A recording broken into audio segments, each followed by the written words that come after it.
He built an empire on blood and silence. She disappeared with his children.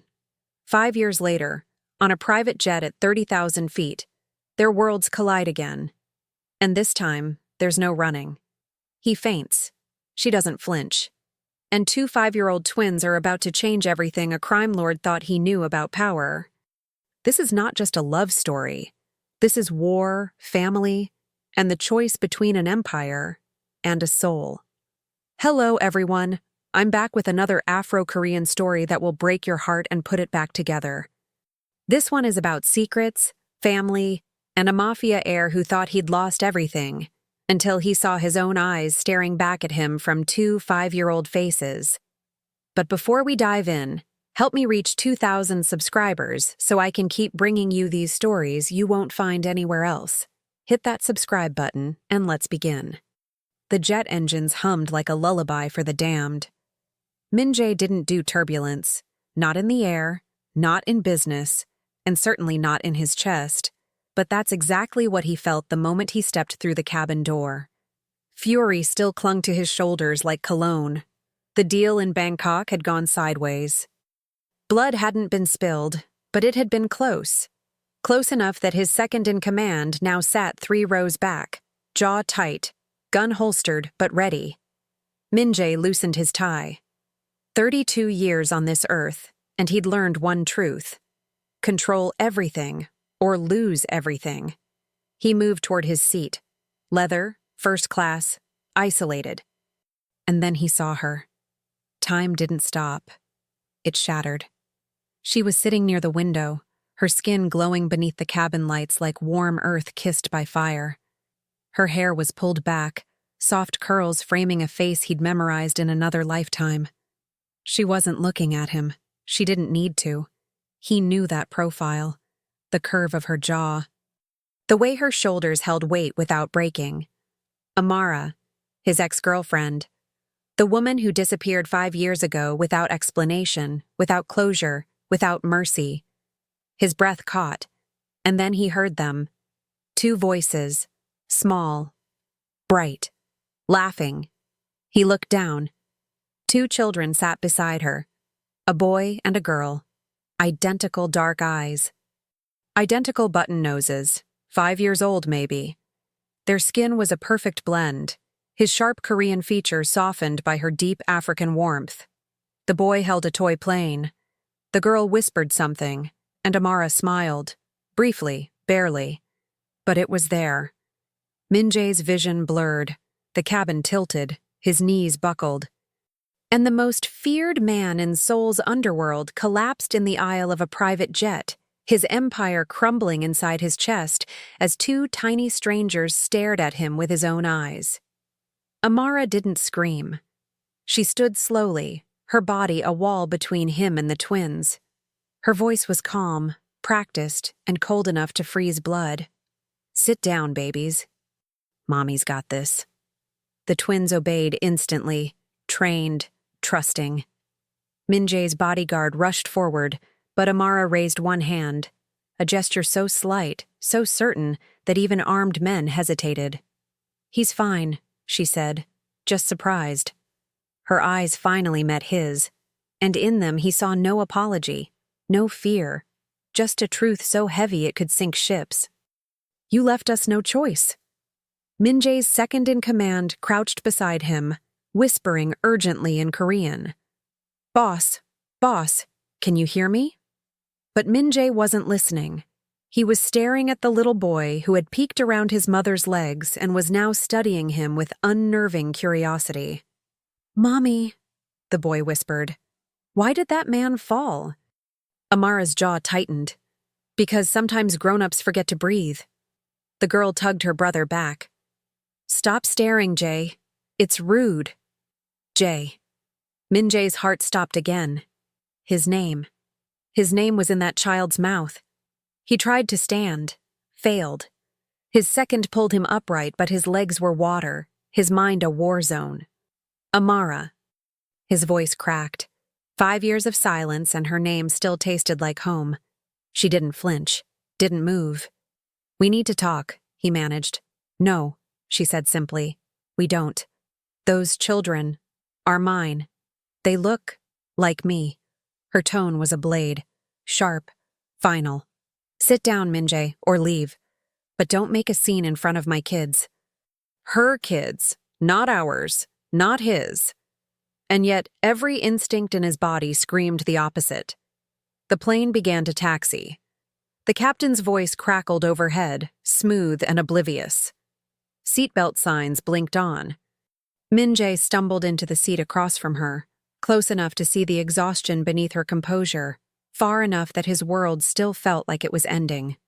The twins whispered to each other, stealing glances at him. Amara pulled them close, murmuring something soft in a language he didn't know, something warm, something that made them giggle and settle. And Minjae sat there, hands trembling, empire forgotten, staring at the family he didn't know he had. The jet lifted off the ground, but he was still falling. The flight to Seoul was 11 hours long. For Minjae, it felt like eternity trapped in a cage with his own heartbeat. He hadn't moved, hadn't spoken. He just watched. The boy, Jay, had fallen asleep against Amara's shoulder, his small hand curled around her sleeve. The girl, he still didn't know her name, was coloring in a notebook, her tongue peeking out in concentration. Amara stared out the window, her reflection ghostly in the glass. She hadn't looked at him once since takeoff, but he couldn't stop looking at her.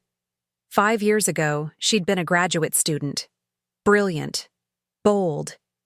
The only person in his life who'd ever looked at him and seen something other than power or fear. She'd loved him when he was still pretending he could be normal, and then she'd vanished. No note, no call, no forwarding address. He'd searched. God, he'd searched. Used every resource, every contact, every favor owed. But Amara had disappeared like smoke, and eventually, he'd forced himself to stop looking. He told himself she was safer that way. He told himself he didn't care. He lied. Now she was here, 3 feet away, with children who had his nose, his eyes, his damn name. His second in command leaned close, whispering in Korean. "Boss, we land in 3 hours. Do you want me to arrange?" "No." "But—" I said no. Minjae's voice was low, lethal. "Leave it." The man nodded and retreated. Minjae exhaled slowly, his gaze drifting back to the twins. The girl suddenly looked up, caught him staring. She didn't smile, just studied him with those impossible eyes, old eyes, wise eyes, and then returned to her drawing. Amara shifted. Her hand moved protectively to the girl's head, fingers threading through her curls, and Minjae realized something that made his chest ache. She was terrified. Not of him, not physically, but of this, of him being here, of whatever came next. He wanted to say something, needed to. But what do you say to the woman who carried your children in secret for 5 years? Why? How? Did you think I wouldn't want them? The questions choked him. So instead, he just sat there, silent, powerless, a feeling he hadn't experienced since childhood. The girl's crayon paused. She whispered something to Amara. Amara's eyes flicked to him, briefly, unreadably, and then she leaned down to her daughter. "Go ahead, baby, but be polite." The girl slid out of her seat and walked across the aisle. She stopped in front of Minjae, clutching her notebook. He froze. She was so small, so impossibly small. Her hair was in 2 puffs, tied with bright yellow ribbons. She wore a dress covered in stars. She looked like Amara, but she had his frown. "Hi," she said. His throat closed. "Hi. I'm Nala." Nala, a name that meant gift in Swahili. Amara had told him that once, years ago, when they'd talked about futures they'd never have. "I'm Minjae," he managed. She nodded seriously. "I know. Mommy said your name when you fell down. I wasn't feeling well. Are you sick?" "No, just surprised." Nala tilted her head. Surprised is a feeling, not a sickness. despite everything, despite the chaos, the heartbreak, the disbelief, he almost smiled. "You're right." She held out her notebook. "I drew a plane. Want to see?" He took it carefully like it might explode. The drawing was surprisingly detailed. A jet. Clouds. 2 stick figures in the windows. "That's me and Jay," Nala explained, pointing. "We're going to Seoul. Mommy says it's where we were born." His hands shook. "You were born in Seoul?" "Uh-huh. But we left when we were babies." "Mommy says we're going back to visit family." Family. His family. His blood. And they didn't even know him. Nala took her notebook back. "You look sad." I'm okay." "Mommy looks sad too sometimes, but she says it's okay to be sad. It just means you care about something." Min-jae's vision blurred. This child, his child, was comforting him. Nala glanced back at Amara, who was watching them with an expression he couldn't decipher. "I have to go back now," Nala said. "But you can sit with us if you want. Jay snores, but he's nice." She walked away before he could respond, climbed back into her seat, curled up against her mother, and Amara, finally, looked at him. Their eyes met. And in that moment, he saw it all. The years of silence, the fear, the sacrifice, the love so fierce it had driven her into hiding. She'd protected them from his world, from him. And he couldn't even be angry, because she'd been right. His empire was built on blood, and these children, his children, deserved better than that. The plane hummed on through the night, and Min-jae sat across from his family, close enough to touch, far enough to break. Seoul appeared through the clouds like a memory trying to surface. The city lights spread beneath them, gold and white and endless. Min-jae had flown into this airport 100 times. It had always felt like coming home. Now it felt like walking into a trap of his own making. The seatbelt sign chimed. The twins stirred awake. Jay rubbed his eyes and looked at Min-jae with sleepy confusion, as if trying to remember why the strange man was still there. Amara's hand moved to her son's head, grounding him. "We're landing soon, baby. Get your shoes on." She was so calm, so practiced, like she'd done this alone 1,000 times, because she had. Min-jae's chest tightened. The plane descended smoothly, touched down, rolled to a stop. Around them, passengers began gathering their things, businessmen, families, people living ordinary lives. Min-jae's second stood, phone already out, making calls. "Car's waiting, boss. Security's in place." "Cancel it." The man blinked. "Sir?" "I said cancel it. I'm not going to the house." "Then where?" Min-jae's eyes cut to Amara. "Wherever she's going." Amara finally spoke, her voice low and edged with steel. "You're not following us. Try and stop me." She stood slowly, the twins clinging to her sides. Even exhausted, even outnumbered, she looked like a queen defending her kingdom. "You don't get to do this," she said quietly. "You don't get to show up after 5 years and demand anything. They're my children. They're my children. You're just the man who—" She stopped, glanced at Nala and Jay, who were watching with wide eyes, her jaw clenched. "Not here." Min-jae stepped closer. "Then where? When? You owe me an explanation, Amara." "I owe you nothing. You took my children. I saved them." The words hung in the air like a gunshot. Passengers moved past them, oblivious. Flight attendants smiled professionally. The world kept turning. But between them, everything had stopped. Amara's voice dropped to a whisper, but it cut deeper than any scream. "You want to know why I left? Fine, because 5 years ago, I found out I was pregnant. And the same week I watched 3 men get dragged out of your office and they never came home. I saw what you were, what you'd become. Amara, I wasn't going to raise our children in that world. I wasn't going to let them grow up thinking power means fear, that love means control." Her eyes glistened, but she didn't cry. So I left. And I built them a life where they could be safe. Jay tugged her sleeve. Mommy, she immediately softened, crouching down. It's okay, baby. We're just talking. Nala looked at Minjae with something that might have been pity. He felt like he'd been gutted, because she was right. Every word. His empire was soaked in blood. His name inspired fear. He'd built a kingdom where loyalty was bought with violence and silence was survival. And she'd loved him anyway, until she couldn't anymore. The cabin emptied around them.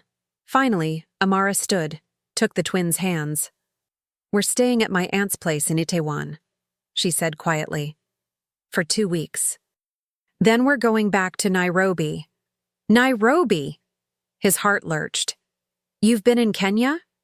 Where you'd never think to look. She moved toward the exit. The twins followed, glancing back at him like he was a puzzle they couldn't solve. Minjae stood frozen.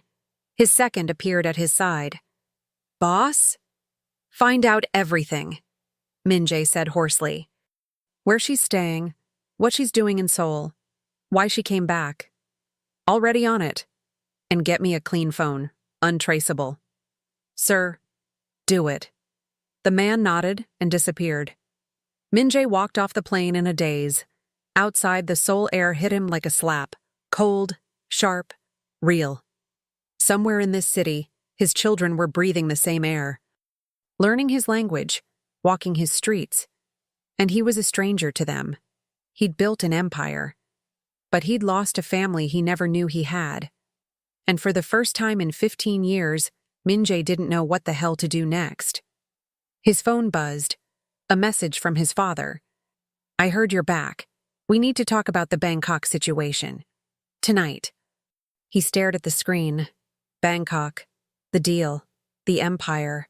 It all felt so small now. He typed back, I'm busy. And got into the car, not toward his penthouse, not toward his father's compound, but toward Itaewon, toward her, toward them, toward the only thing that had ever mattered. Even if it destroyed him. Itaewon smelled like grilled meat and gasoline. Minjae sat in the back of a blacked-out sedan 3 buildings down from where Amara was staying. His second-in-command had been efficient, too efficient. Within 2 hours of landing, he had the address, the building layout, and a list of everyone who'd entered or exited in the past week. Ground floor apartment, the man reported. Her aunt owns it. Elderly woman, retired teacher, no criminal record, no connections to any organizations. Good. Boss, with respect, what's the play here? Minjae didn't answer, because he didn't have one. For the first time in his life, strategy felt meaningless. You couldn't negotiate with the past. You couldn't threaten truth into submission. He'd spent 5 years building an empire that stretched from Seoul to Singapore. He controlled ports, politicians, and enough money to buy silence from anyone. But he couldn't buy back time. He couldn't erase the fact that his children had taken their first steps without him, spoke their first words to someone else, learned to laugh, to cry, to be, all while he was drowning in blood money and power plays. Stay here, Minjae said quietly. If I'm not back in 2 hours, leave. Sir. That's an order. He stepped out into the cold Seoul night. The street was alive with locals, students laughing over soju, vendors shouting prices, music spilling from open doorways. Normal life. The kind he'd forgotten existed. He walked toward the building, stopped outside. Lights glowed from the ground floor windows. He could see shadows moving inside, small ones. His hand hovered over the buzzer. Then he heard it. Laughter, high and bright, a child's laughter. Nala's voice unmistakable. Jay, stop, you're cheating. Jay's response, indignant. Am not. And then Amara, warm and teasing. Both of you are cheating. Now come eat before the soup gets cold. Minjae's chest cracked open. This was their life, their routine, their peace. And he was the storm about to destroy it.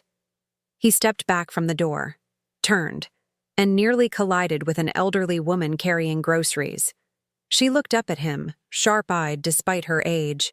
You planning to stand there all night, or are you going to knock? He blinked. You're him, aren't you? She switched to English, accented but clear. The father. His throat closed. She studied him like a specimen under glass. Amara said you might show up, said you were the kind of man who doesn't let go of things. Is that what she thinks of me? That's what she knows. The woman shifted her bags.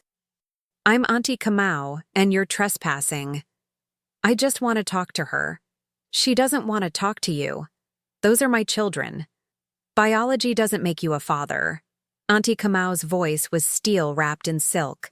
Showing up does. Being there does. And where were you when she was throwing up every morning? When she was crying herself to sleep because she loved you but couldn't keep you? Each word was a knife. I didn't know. Because she protected you from knowing. The old woman's eyes softened slightly. She could have destroyed you, you know. One call to your enemies, one leak about your secret family, you'd be finished. But she didn't. Because even now, even after everything, she still loves the man you used to be. Minjae's vision blurred. What do I do? The question came out broken. Auntie Kamau sighed, set down her groceries. You want to be in their lives? Yes. Then prove it. Not with money, not with power, with time, with presence, with change. She picked up her bags again. Come back tomorrow, 3 p.m. I'll make sure she's here. But you try to control this, try to force anything, and I'll make sure you never see those children again. Understood? He nodded. She walked past him, paused at the door. And Minjae? Don't bring your men. Don't bring your guns. Just bring yourself. The door closed behind her. Minjae stood alone on the street, the sounds of his children's laughter still echoing in his ears. He'd faced down rival gangs, corrupt officials, men twice his size with nothing to lose. But tomorrow, he'd face something far more terrifying. 2 5-year-olds who didn't know his name. And the woman who'd loved him enough to leave. 3 a.m. Minjae sat in his penthouse overlooking the Han River, a glass of whiskey untouched in his hand. His father had called 16 times, his underboss 7. The Bangkok situation was escalating. Payments missed, territories disputed, blood about to spill. He'd ignored them all. His phone buzzed again. This time a message from his father. If you're having a crisis, handle it. We have a war starting and you're playing ghost. Get your head right or step down. Minjae stared at the message. Step down. 6 months ago, the suggestion would have been unthinkable. The empire was his birthright, his identity, his purpose. Now he kept thinking about Nala's drawing, Jay's sleepy confusion, Amara's exhausted eyes. His phone rang, not his father this time, a blocked number. He answered. Silence. Then, it's me. Amara's voice, quiet and strained. His heart stopped. How did you get this number? Your second gave it to Auntie Kamau. Said you wanted me to have it. A pause. Did you? Yes. Silence again. He could hear her breathing, measured, controlled. Why did you come here, Minjae? You know why. Say it. He closed his eyes. Because they're mine.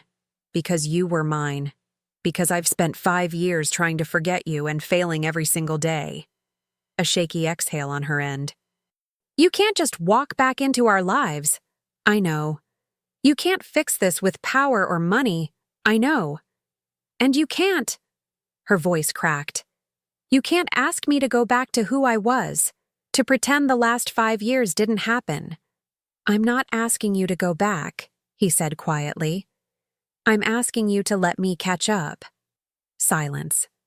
Then, tomorrow, 3 p.m., Auntie already told you, you get 1 hour with them, just one. And if you scare them, if you confuse them, if you make them feel unsafe for even a second, you're done. Do you understand? Yes. And Minjae? Her voice hardened. Come alone. I see one bodyguard, One car, anything that even smells like your world, I disappear again. And this time, you'll never find us. The line went dead. He sat in the dark, the city glittering below him like a kingdom he no longer wanted. Tomorrow he'd meet his children, not as a crime lord, not as an heir, just as a man who'd lost everything that mattered. And somehow, he had to prove he deserved a second chance. 3 p.m. arrived like a deadline. Min-jae stood outside the apartment in jeans and a plain black sweater. No designer labels, no visible wealth. He'd left his watch at home, his rings, even his phone. Just him. The most powerful man in Seoul's underworld, stripped down to nothing. He knocked. Auntie Kamau opened the door, looked him up and down. Nodded once. Good. You listened. She stepped aside. They're in the living room. 1 hour. Don't waste it. He walked in. The apartment was small but warm. Colorful rugs, framed photos, the smell of cinnamon tea. Children's drawings covered the refrigerator. Toys were scattered across the floor in organized chaos. It was a home. The kind he'd never had. Amara stood by the window, arms crossed. She'd changed.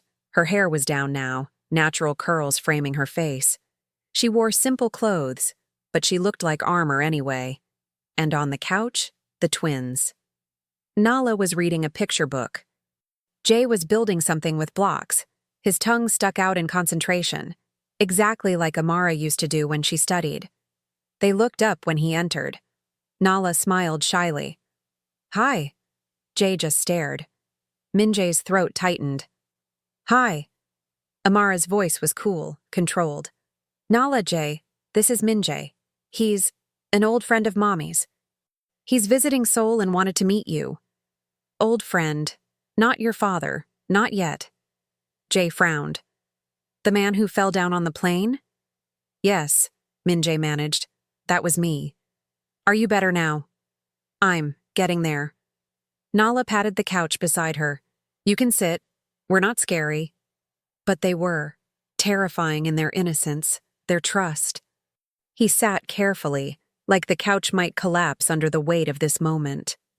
Nala held up her book. Do you know this story? It's about a lion who loses his roar. I don't think I do.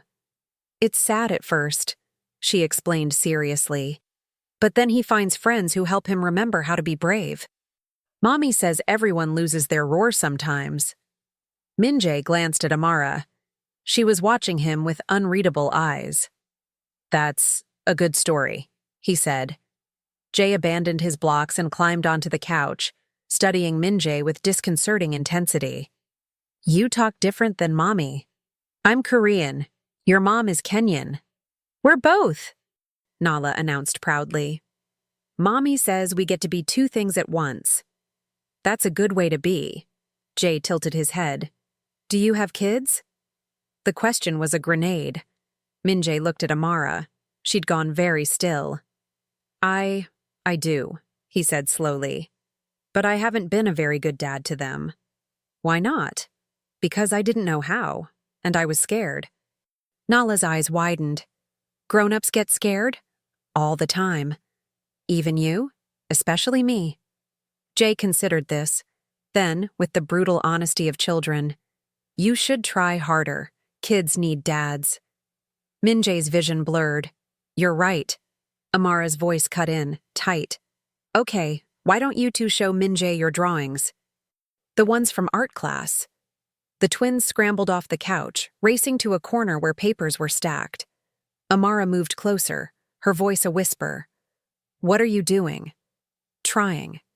You can't tell them? I won't, not until you're ready. He met her eyes.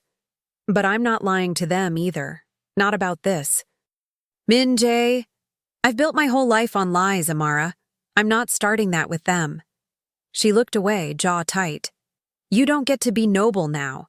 You don't get to show up and play savior. I'm not trying to save anyone.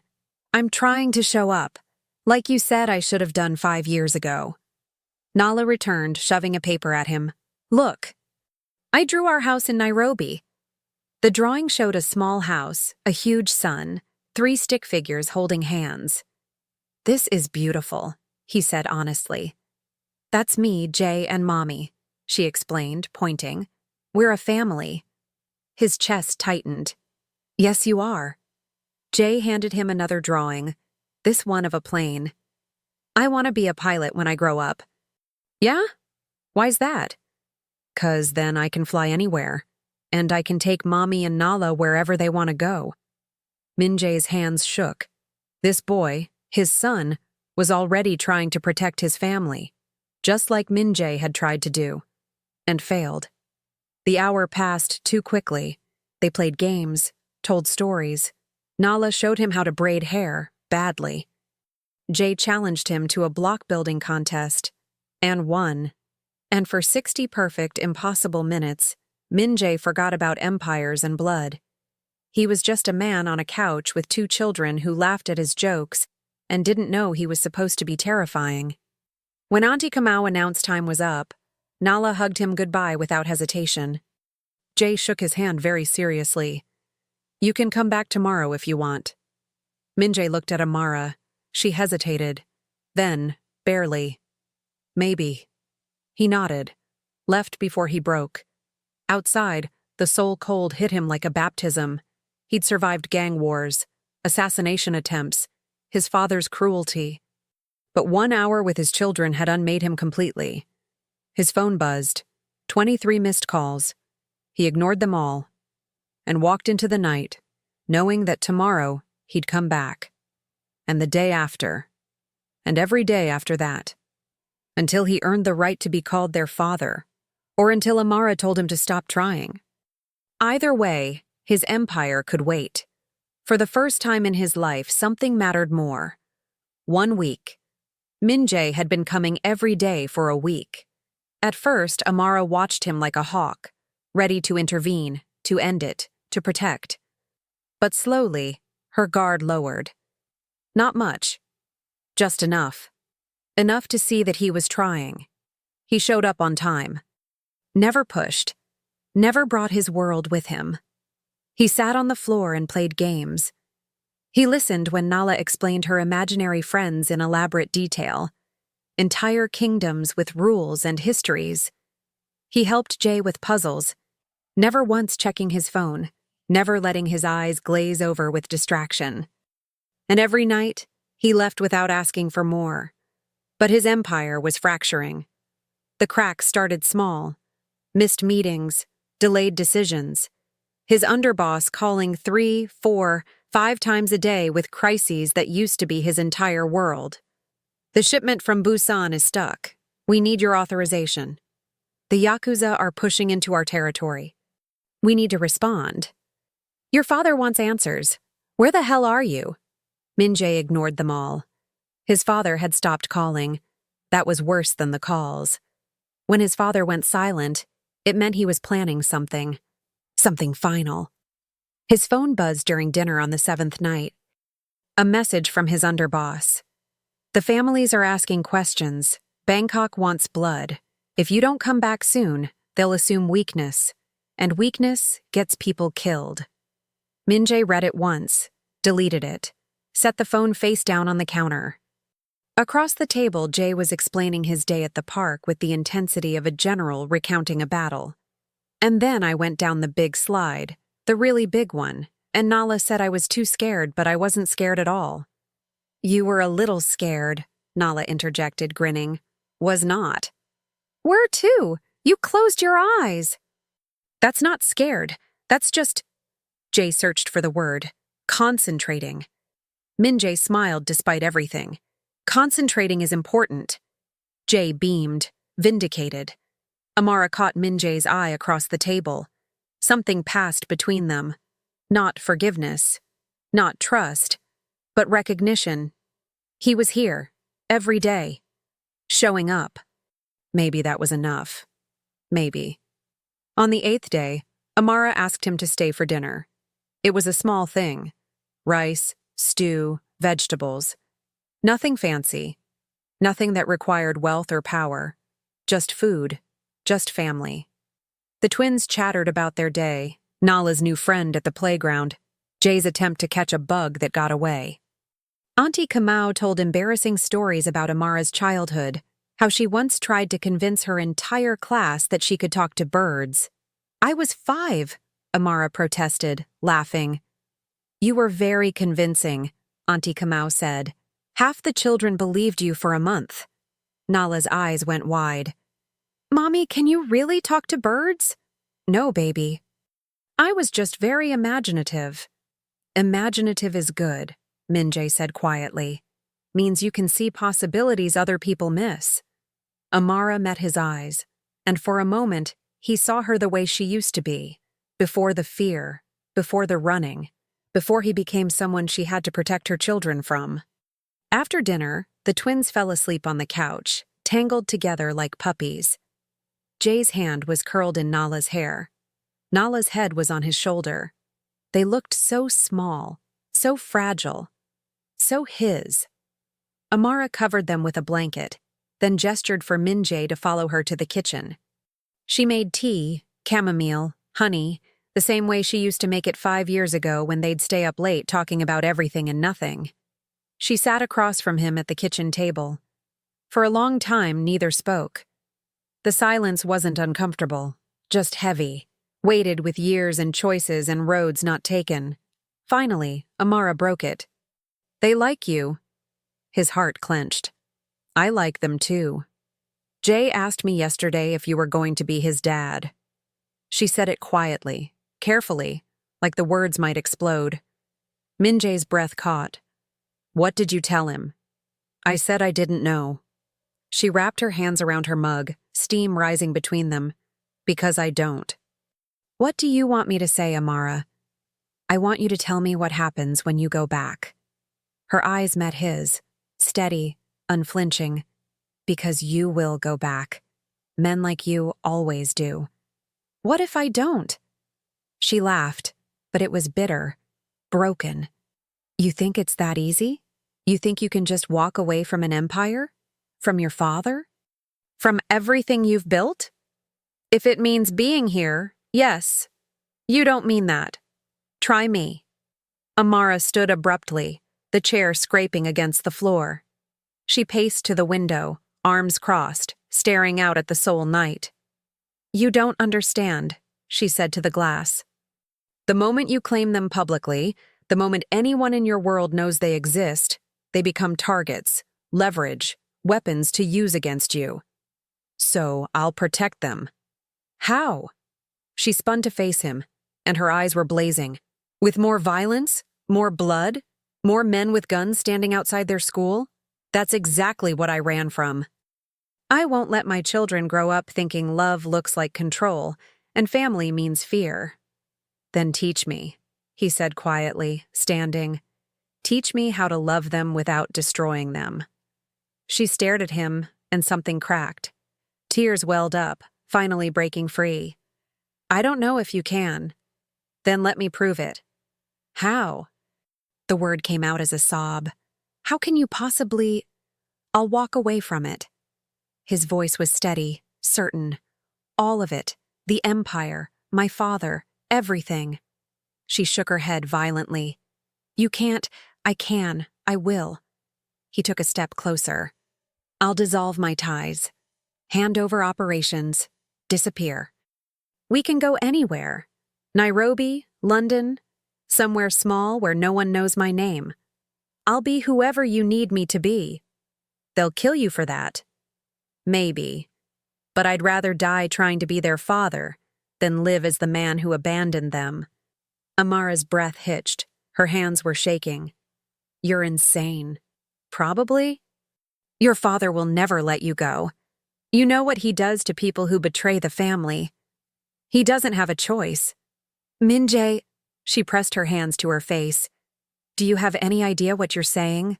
You'd give up everything? Your position, your wealth, your identity?" "My identity is not my empire." He moved closer, close enough to see the tears streaming down her face. "I've spent 32 years being what other people made me. My father's weapon, the family's heir, a monster with a crown. But I never chose any of it." "And you think you're choosing this? What if it's just guilt? What if... It's not guilt. His voice dropped, raw and honest. It's you. It's them. It's the fact that for 1 week I've felt more alive playing blocks on a living room floor than I have in 15 years of building an empire. Amara closed her eyes, tears slipping free. What if you regret it? What if I don't? You don't know that. You can't know that. You're right. He reached out, hesitated, then gently cupped her face. She didn't pull away. I don't know if I'll regret it. I don't know if I'll be good at this. I don't know if I can be the father they deserve or the man you need. But I know I have to try. Because the alternative, walking away from them again, that's something I know I'll regret for the rest of my life. She leaned into his touch for just a moment, just long enough for him to remember what it felt like to hold her. Then she pulled away, wiping her face with the back of her hand. I need time, she whispered. How much? I don't know. A week, a month, maybe forever. She looked at him with those eyes that had always seen too much. But I need to know you're serious, that this isn't just novelty or panic or some crisis-driven decision you'll undo the moment things get hard. I need to know you're not going to wake up in 6 months and resent us for taking away your kingdom. I won't. You don't know that. You're right. I don't. He stepped back, giving her space, giving her air. But I'm willing to find out, for as long as it takes, even if it takes forever. She looked at him, really looked, the way she used to, and he saw it all. The woman who'd loved him, the woman who'd left him, the woman who'd built a life from nothing to protect their children from his world. She was still there. Older, scarred, harder, but still there. Go home, Minjae, she said finally, her voice barely audible. Think about what you're saying, what you're offering to give up, what it would really mean. And if you still mean it tomorrow, if you're really ready to burn your entire world down for this, then come back. He nodded, started toward the door. Minjae? He turned. Her voice was small, broken, honest. I missed you, every day. Even when I hated you. Even when I wished I didn't. I missed you. His throat closed. I missed you too. He left before either of them could break further. Outside, the soul cold hit him like a baptism. His driver was waiting, parked discreetly down the street. The man's face was grim as Minjae approached. Sir. He opened the door. We have a problem. Minjae's blood went cold. What kind of problem? Your father knows. The world tilted. Knows what? About the woman, the children, everything. The driver handed him a phone, not his, a burner. He's been having you followed since you landed. He knows where you've been going, who you've been seeing. And he wants to see you. Tonight. Minjae stared at the phone like it was a snake. What did he say? That if you don't come to him, the driver's voice dropped, he'll come here. Every protective instinct in Minjae's body went nuclear. His father was many things. Ruthless, calculating, cruel when it served a purpose. But he'd never targeted children. Until now. Because now, Minjae had given him the perfect weapon. He looked back at the apartment. Warm lights glowed in the windows. Inside, his children were sleeping, dreaming, safe, for now. Take me to him, Minjae said quietly. Sir, if you go, I said take me to him. Now. The driver nodded grimly and pulled into traffic. As they drove through Seoul's neon-lit streets, Minjae's phone buzzed. A message from an unknown number. You think you can just walk away? You think love makes you untouchable? Come see me, boy. Let me remind you who you really are. His father. Minjae deleted the message. But the words stayed. Who you really are. For 15 years, he'd been his father's son. The heir. The weapon. The monster. But for 8 days, he'd been something else. Jay's puzzle partner. Nala's audience. Amara's. Something. Something fragile and new and worth protecting. The car stopped outside his father's compound, a sprawling estate on the outskirts of Seoul, all concrete walls and armed guards and shadows. Min-jae stepped out and walked toward the man who'd made him, ready to unmake everything they'd built, not for power, not for control, but for the right to be a father. And this time, he wasn't backing down. The gates opened. Min-jae walked through, and behind him, Seoul glittered like a kingdom he was about to abandon, for something infinitely more valuable, for love, for family, for the first real choice he'd ever made.